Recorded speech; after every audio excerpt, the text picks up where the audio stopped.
El soplo pleurítico es un soplo expiratorio en E, ¿sí? O soplo caprino se le dice así, y se ve en el límite del derrame. Esto sí alguna vez he escuchado, ¿sí? Pero ahora no es tan importante. Esto sí, soplo cavitario o en O, cuando hay una caverna, sí, igualito se escucha que el paciente está viviendo, y ese es el soplo cavitario. Y el anfórico, ¿no es cierto? No he escuchado nunca, pero se asocia a neumotórax en tensión y es un soplo de tono alto.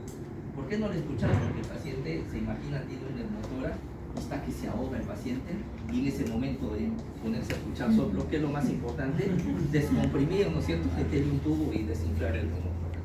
¿Se imagina? Entonces, y ahora hay estertores orales pulmonares.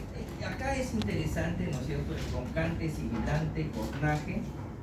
Ya esto todavía, el roncante es en bronquios gruesos y se escucha tanto en la expiración y en la expiración. El sibilante es en forma de silbido, ¿sí?, también en los dos tiempos, y el cornaje es cuando hay obstrucción laringotraqueal y celsa. Cornaje porque suena igual al instrumento de un corno, ¿eh? Vamos a ver por ahí cómo suena un corno. Vamos a ver. Y hay los húmedos o burbujantes, los crepitantes, ¿sí?, y los subcrepitantes. Esto sí es importante diferenciar, porque en el crepitante nosotros vamos a tener, ¿sí?, crepitante, la presencia de, al final de la inspiración, ¿sí?, al final de la inspiración, ruidos burbujantes. Y el subcrepitante, ¿no es cierto?, ruidos burbujantes tanto en inspiración como expiración. Estos, el crepitante, este es el subcrepitante. El crepitante es importante porque indica lesión a nivel del alveolo, y esto de vías aéreas. Este no se modifica con la tos, por más que tosa, porque la tos, el reflejo de la tos no llega al alveolo. En cambio esto sí cambia, se modifica con la tos, inclusive puede desaparecer, ¿eh? Esas son las tres características más importantes para diferenciar un crepitante de un subcrepitante. Pero esta es la semiología francesa, utilizan los franceses. Los americanos no se hacen problemas, ¿eh? USA dice así, cualquier ruido que sale fuera de lo normal dice rales pulmonares, y se acabó, ¿eh? Rales, cualquier ruido, no se hace problema, ¿no? Y de frente piden radiografía, tomografía. Y esto es interesante, la auscultación de la voz, lo que se llama la pectoriloquia, ¿sí?, áfona. Hay diferentes variedades, pero en la práctica lo que nos interesa es esto, la pectoriloquia áfona. ¿Qué medio retransmite el sonido en forma nítida, clara? ¿El sólido, líquido o el aire? ¿Cuál es el que transmite mejor la voz? ¿El aire? ¿Qué dice? El aire. Cuando estás enamorado. No, el sólido. Porque en el sólido las partículas están así, una pegada a otra, y esto, pues, el sonido se retransmite rápidamente. En el aire, la que están así, el sonido tiene que viajar distancia para alcanzar la otra parte. Medio sólido. Entonces, cuando tú tienes una neumonía, condensación, solidificación, tienes aquí una neumonía, ¿sí?, y tú le pides al paciente que diga la famosa 33 en forma a sottovoce, como dicen, ¿no es cierto?, cuchicheada a sottovoce, despacito, como dicen, ¿sí?, sottovoce, ya. Entonces, el sonido se va a retransmitir nítidamente, y tú colocas tu estetoscopio acá, ¿sí?, y tú lo vas a escuchar como si estuviera hablando a la oreja. Eso se llama pectoriloquia áfona, ¿no es cierto?, y es la retransmisión nítida de la voz. ¿Y dónde se ve eso? En las neumonías o síndrome de consolidación. Ese es el más importante, ¿sí?, que tenemos que prepararnos, estar listos para preparar. Y así, y solamente con la expresión, palpación, percusión, nosotros vamos a construir nuestro cuadro de síndromes para terminar acá. Entonces acá tenemos acá así, 1, 2, 3, decimos acá inspección, palpación, percusión y auscultación. Y tenemos nosotros tres grandes síndromes, ¿no es cierto? El síndrome de derrame pleural, el síndrome de consolidación y el síndrome de neumotórax, ¿sí? Son los más importantes. A la inspección, ¿cómo va a estar el tórax? Puede estar lo que se llama abovedamiento, ¿sí? Es decir, yo veo el tórax está así y una parte, ¿sí?, por la presión del líquido lo deforma, ¿sí?, en forma de bóveda. En la consolidación es normal, la neumonía no te deforma, ¿sí? Y en el neumotórax sí puede estar expandido, pero todo un pulmón, ¿no es cierto? Puede haber una expansión del hemitórax hacia el lado donde está pero todo, ¿sí?, todo está expandido por el aire. A la palpación hemos dicho, ¿sí?, en el derrame, cómo está en la expansión. La expansión está disminuida en el lado del derrame, ¿sí? No se expande. El normal se expande y el otro se queda ahí. En la neumonía la expansión está normal, ¿sí? Y en el neumotórax también está disminuida porque ya no da más eso, ¿sí? Solo se expande el pulmón sano. Y a la palpación en las vibraciones vocales, el derrame transmite las vibraciones, ¿no? O no, no transmite, ¿no es cierto? En cambio, en la consolidación dice 33 y vibra, ¿sí? Entonces hay vibraciones aumentadas, ¿no es cierto? Están, sí, ¿no es cierto? Vibraciones sí y aumentadas. Y en el neumotórax el aire tampoco transmite las vibraciones, no hay vibraciones vocales. A la percusión, acá qué cosa va a haber? Matidez, ¿sí? En el derrame, acá también va matidez. Y acá qué cosa va a haber? Hiperresonancia, ¿sí? Y acá cómo va a estar el murmullo. Dependiendo de la extensión del derrame puede estar disminuido o inclusive abolido, dependiendo de la extensión. En cambio acá sí, definitivamente el murmullo está abolido y acá está también abolido, ¿sí? Entonces, ¿dónde está? No, acá está. Entonces, con estas características clínicas ustedes pueden determinar fácilmente si está el derrame en consolidación o neumotórax. ¿Qué lo diferencia entonces? ¿Se parece el derrame a la consolidación? Sí se parece, pero ¿qué lo diferencia? Acá las vibraciones, ¿no es cierto? Acá están aumentadas, acá, ¿qué lo diferencia? Acá, acá la matidez, ahí está. Con esas características pueden hacer la diferenciación.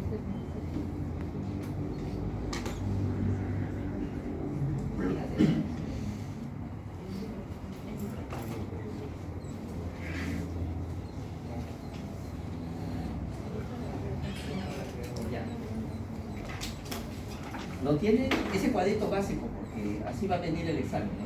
Tiene tal, cuál es su impresión sindrómica, consolidación.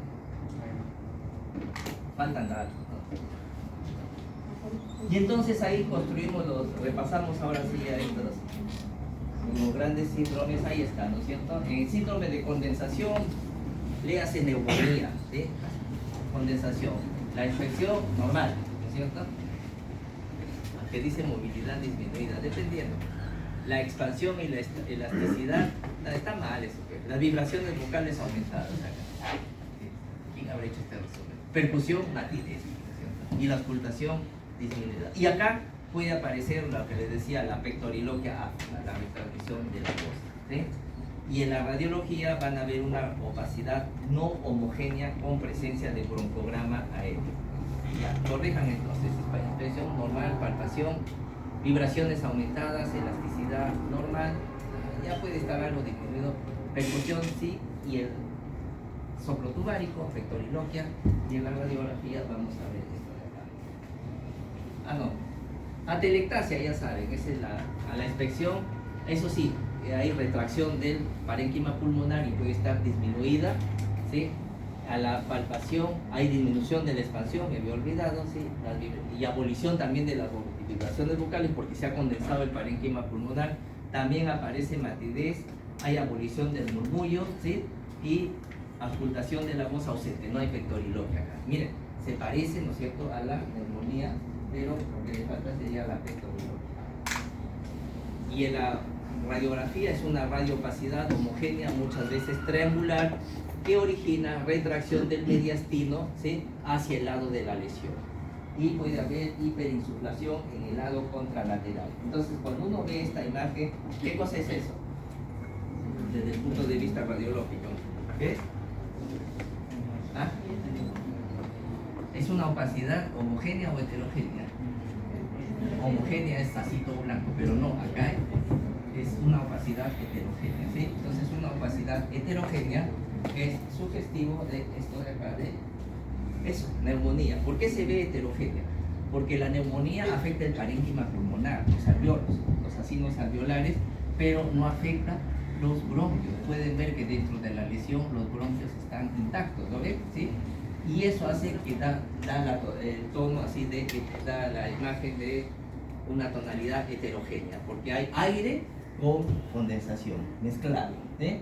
Y a eso se llama el broncograma aéreo. El broncograma aéreo es eso, la visualización de los bronquios dentro de una lesión. Ya. ¿Qué cosa es eso? También es una imagen, ¿no es cierto? Un tanto homogénea. Ese sí es atelectasia, porque imagínense la tráquea que es esta de acá, que debería estar acá, se lo está jalando, ¿sí? Y observen ustedes también los espacios intercostales, ¿sí? Y si lo ves acá, se han reducido. A esto se conoce con el nombre de pinzamiento, ¿sí? Pinzamiento de los espacios intercostales, retracción del mediastino hacia el lado de la lesión, retracción del mediastino, y la opacidad homogénea, ¿no es cierto?, que se ve, un tanto homogénea que se ve en la radiografía. Eso es una atelectasia. Neumotórax y derrame pleural. Entonces, ya hemos visto en el neumotórax a la inspección, hablamos de la movilidad, está disminuida y también disminuida en el derrame pleural. A la palpación, las vibraciones disminuidas, pero en la percusión acá hay matidez y acá hay hipersonoridad, y en la auscultación no pasa el murmullo vesicular en ninguna de las dos. Y en la radiografía, hipertransparencia, y acá una opacidad homogénea con desplazamiento del diafragma hacia el lado contrario de la lesión. Entonces, si les presentan una radiografía, ¿qué es lo que ven ustedes? Acá, una opacidad homogénea, ¿sí? Homogénea. Miren en la tráquea, está tirada para este lado, o sea, está desviación del mediastino hacia el lado contrario de la lesión, y esta es la famosa línea de Amazon, ¿no es cierto? De Amazon, la línea de Amazon. Y esas son las tres características radiológicas del derrame pleural. ¿Y esto qué cosa es?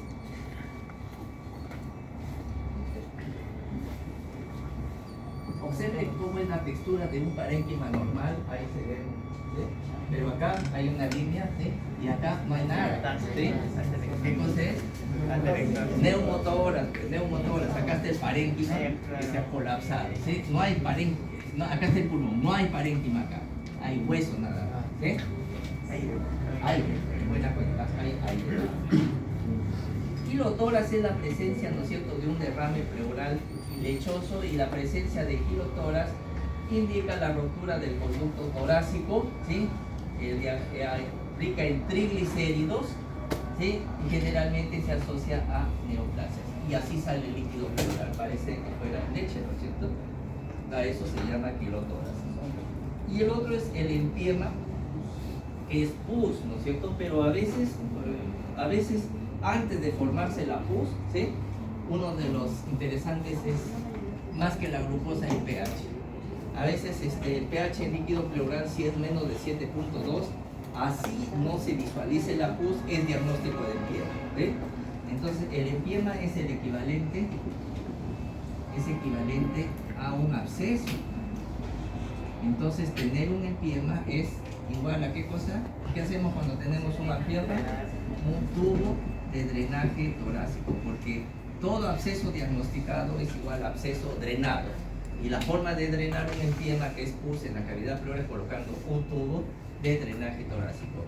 El diagnóstico es básicamente la presencia de pus, pero antes de que se forme la pus, el pH cae, sí, cuando ya es menos de 7.2, ya el diagnóstico de empiema, así no tenga las características físicas, ¿sí?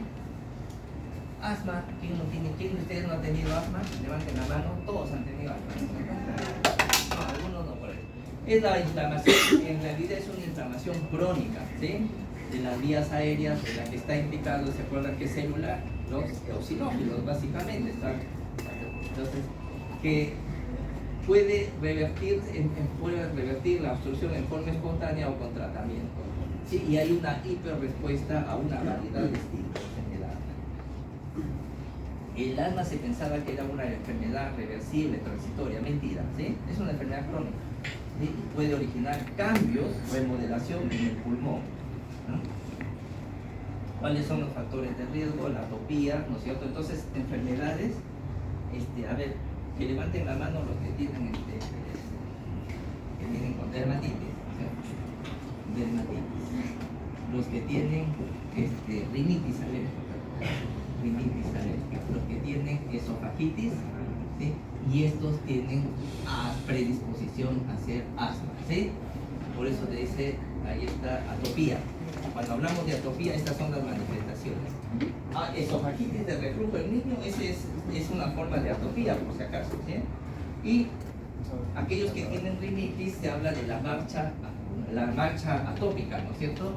Vienen con rinitis, hacen esofagitis y terminan haciendo asma, es decir, todas estas se mezclan. Algunos de ustedes han tenido una de estas, están en riesgo todavía de hacer asma, porque todavía están jóvenes.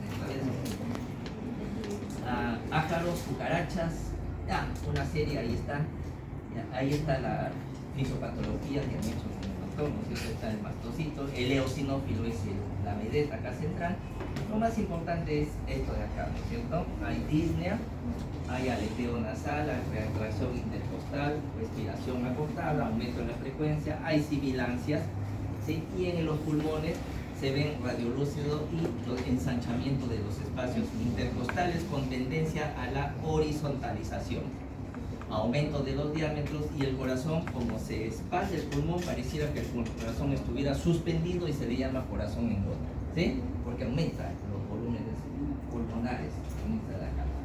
Pero esta es la última clasificación del asma. Ahora se habla de asma controlada, parcialmente controlada y no controlada, y tiene que ver básicamente con la limitación de las actividades. En el asma controlada es asmático pero haces todo, ¿sí? En la parcialmente controlada, ¿sí? Faltas a las prácticas, ¿sí? Y en la no controlada pides, ¿cómo le llaman? Reserva de partícula. Ya, así es. Algunas características sobre los síntomas, ¿sí? Pero este es básicamente el impacto del asma que tiene acá, ¿sí? No hay síntomas nocturnos, algunas veces acá sí presentes en la semana, y ahí están las características, ¿sí? que tienen que ver en la última clasificación. Pero ¿qué es lo más importante, no es cierto? En el asma, saber cuándo es un asma fatal, esa que pone en peligro a la vida del paciente. ¿Qué piensa cuándo es un asma fatal? Entonces, porque lo anterior lo toleran todos, ¿sí? Todos lo toleran lo anterior. Hay asmáticos crónicos, fastidiando, están tosiendo, fastidiando. Esto todo el mundo tiene, ¿sí? Ya esto de acá. Pero imagínense que tiene un paciente con asma y confusión, es decir, asma más trastorno de la conciencia, ¿sí? Un trastorno de la conciencia. Ese ya es un asma severa, fatal, casi fatal. Tiene un asma y cuando le ponen el estetoscopio no pasa el aire, se llama con tórax silente, ¿sí? Un asma que te hace cianosis. Ese paciente está crítico, ¿sí? Y desde el punto de vista gasométrico, un asma más una presión de CO2 normal, ¿sí? Porque el paciente asmático está hiperventilando, ¿sí? Está con la frecuencia, y cuando está aumentada la frecuencia, ¿qué esperarías encontrar? El CO2. Entonces acá tienes la presión de oxígeno y la presión de CO2, ¿sí? Entonces acá un asma, ¿sí? Se supone que la frecuencia respiratoria está aumentada. Aumenta la frecuencia respiratoria, ¿y cómo estará el oxígeno? Estará normal y el CO2 está bajo, ¿sí? Normal o aumentado, porque el paciente hiperventila para tener más oxígeno y barre CO2. En una segunda etapa, ¿sí? El El PO2 todavía puede estar normal, pero el CO2 también se tiende a normalizar. O sea, acá normal y normal. ¿Se imaginan un paciente que hiperventilando el CO2 está normal? ¿Sí? Entonces acá el paciente está en alcalosis respiratoria. Y acá, en una etapa ya empieza a ser hipoxemia y el CO2 está elevado. ¿Cuánto elevado? Por encima de 40 milímetros de mercurio. ¿Cuánto por debajo de 40 milímetros? Y acá el paciente ya entra en acidosis respiratoria. Esto de acá, PO2 normal con CO2 normal, a eso le llaman la curva de la muerte. Si no lo rescatas al paciente, se pasa a la acidosis respiratoria y es más difícil, ¿sí? O asma que requiere soporte de ventilación mecánica. Esos son criterios de asma fatal o casi fatal o severo, ¿sí? Un poquito diferentes a los síntomas comunes del asma. Estos son tolerables, ¿no es cierto? Así es, Alex, ¿o no? ¿Sí? ¿Alguna vez has tenido? No. Ya, pero vas a tener, no te preocupes. No, ya no, ya pasaste. Entonces, eso es importante, ¿sí?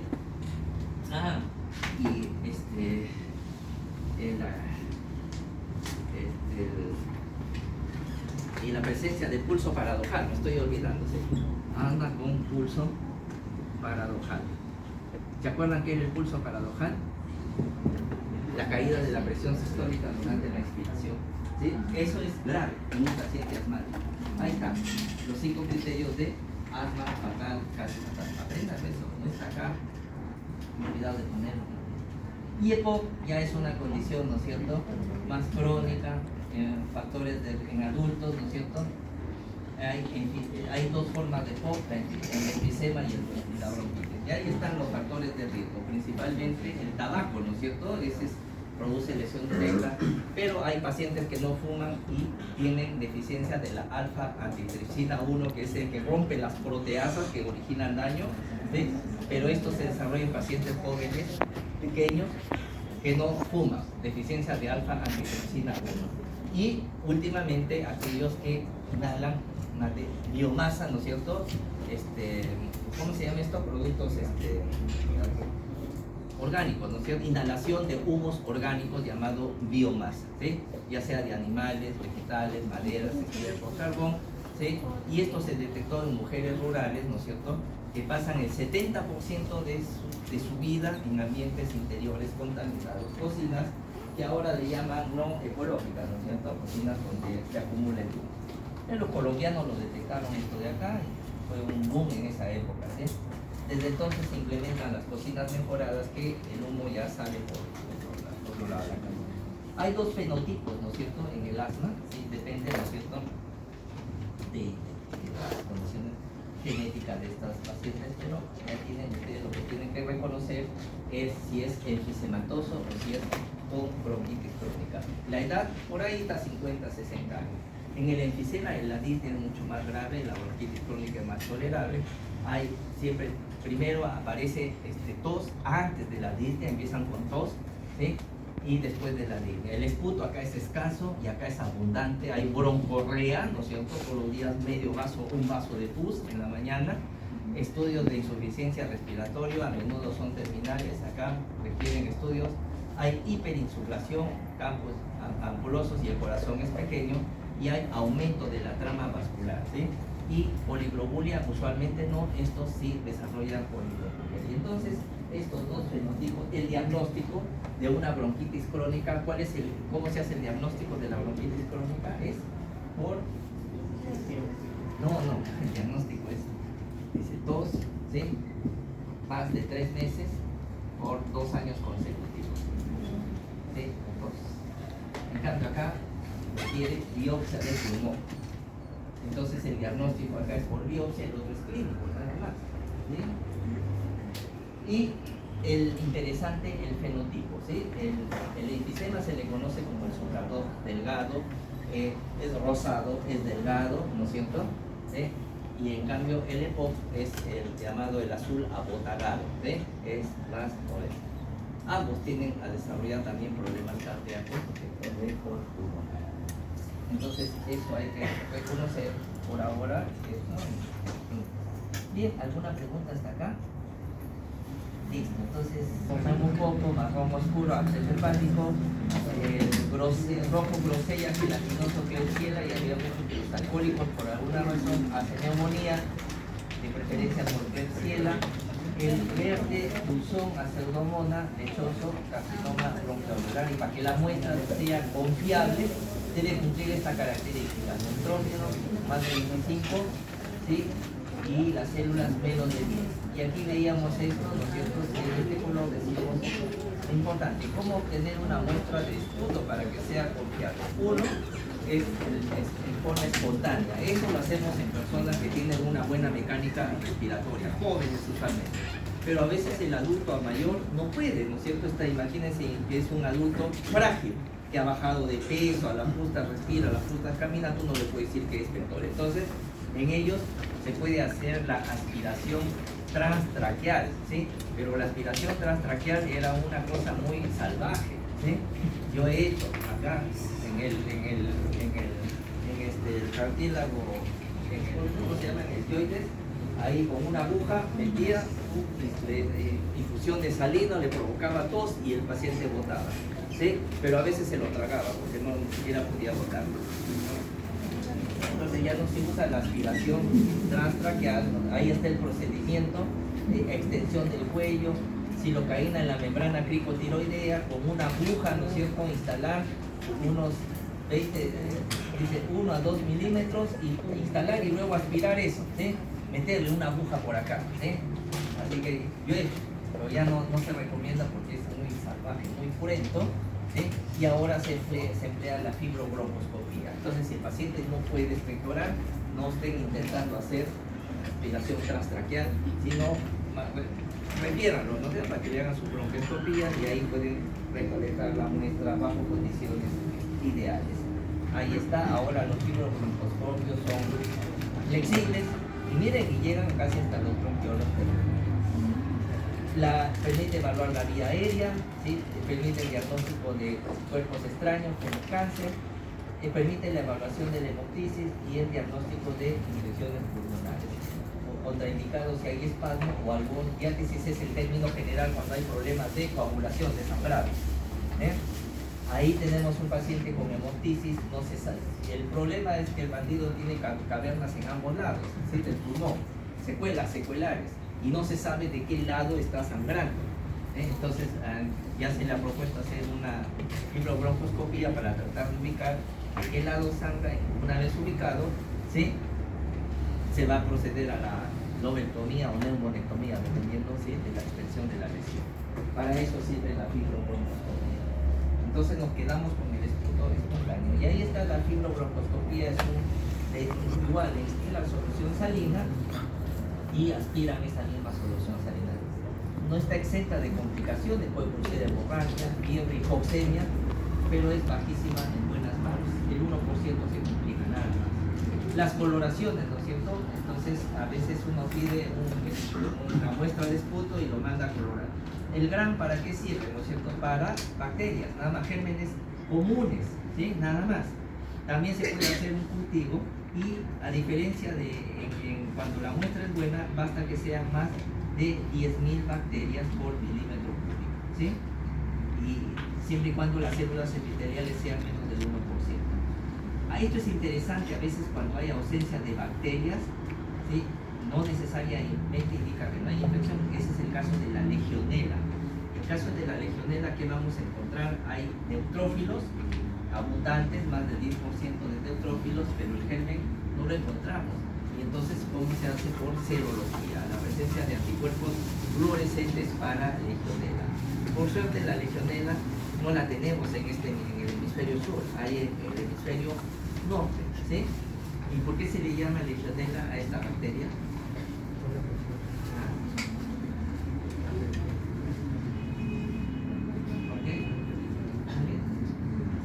No, justo en Estados Unidos hay el cuerpo de soldados legionarios, los que iban a pelear por otro país, ¿sí? En Francia también hay legionarios, ¿no es cierto?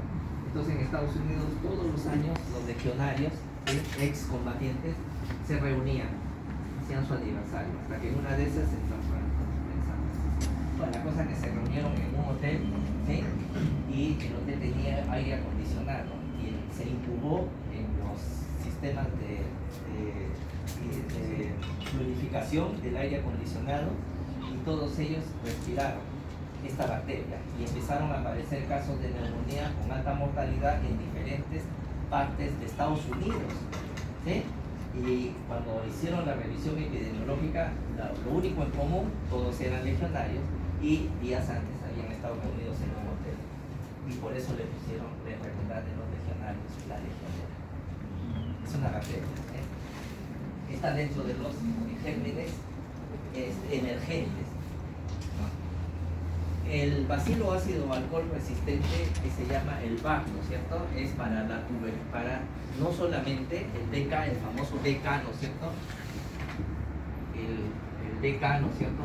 El bacilo ácido alcohol. ¿Qué coloración utilizamos? La coloración de Silminsen, ¿no es cierto? Pero miren, no es específico para tuberculosis, porque también puede dar al Mycobacterium avium. ¿Y dónde vemos el Mycobacterium avium? Imagínense, tienen un paciente con SIDA con un recuento de CD4 menos de 50 más BK positivo. Pregunta, ¿es tuberculosis? Sí, puede ser tuberculosis, pero también puede ser el complejo Mycobacterium avium. ¿Qué hago? No es específico, por eso que cuando un paciente tiene BK positivo, ¿sí? No es diagnóstico de tuberculosis, por si acaso, ¿sí? Entonces, ya les había dicho a ellos el diagnóstico de tuberculosis, ¿cómo se hace? Uno, por biopsia, ¿no es cierto? Biopsia. ¿Qué encuentro en la biopsia? El granuloma gaseoso. Dos, puedo hacer por cultivos, ¿no es cierto? Que voy a aislar el Mycobacterium tuberculoso, ¿no? 3, puedo hacer por reacción en cadena de polimerasa, que identifico el código genético de la micobacteria, ¿no es cierto? O sea, diagnóstico genético. Acá le llaman el gene expert, ¿no es cierto? El gene expert, ¿qué cosa es? Es un PCR, nada más. Y 4, ahí está. La cuarta manera es por prueba terapéutica. Prueba terapéutica. Es decir, yo tengo un BK positivo, ¿sí? Le doy más un tratamiento específico. ¿Específico para quién? Solo para tuberculosis, ¿sí? Específico, digo, para TBC. Si el paciente con este tratamiento se cura, ¿qué fue? Tuberculosis, prueba terapéutica. Lo reté al paciente, ¿sí? Pero el BK per se no hace diagnóstico, ¿sí? Por si acaso. El azul de toluidina para el famoso Pneumocystis caris, ¿sí? Pero también en aspergilosis, ¿no es cierto? Puede verse. Y acá están las cifras de los aspergillosis. Y el Papa Nicolau en esputo para ver si hay neoplasias. Utilizamos esas pruebas diagnósticas. Ahí está ese viejito, ese es Koch, ¿no es cierto? Y ahí están sus bacilos, que es el bacilo de la granuloma gaseosa,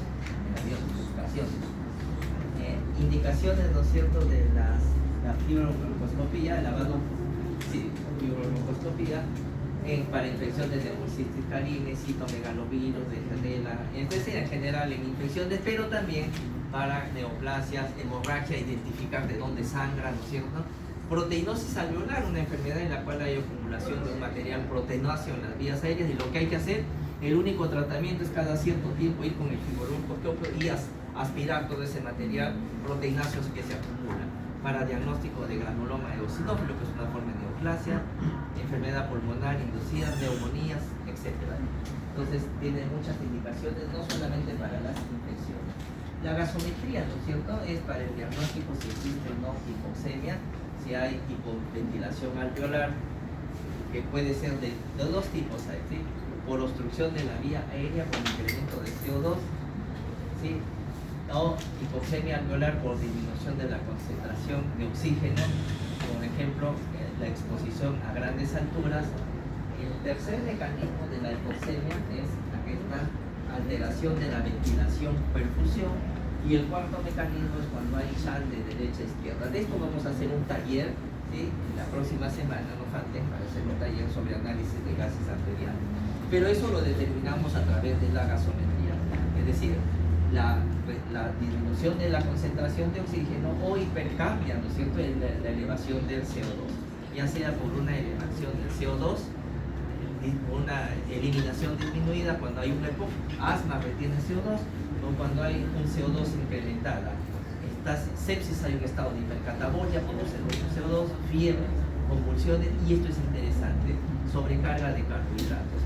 Cuando ustedes comen mucho azúcar, empiezan a, si no se han dado cuenta, empiezan a hiperventilar, porque el metabolismo final de los carbohidratos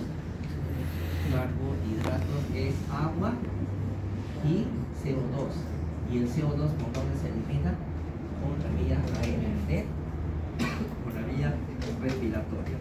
Hay gente que come muchos dulces y empieza con flatulencia y le echa la culpa a los dulces. Mentira, ¿no es cierto? ¿O no? No es. El CO2 se elimina por acá. Si está, ¿cuál sería el diagnóstico al que tiene mucha flatulencia? Pedorro, ¿no?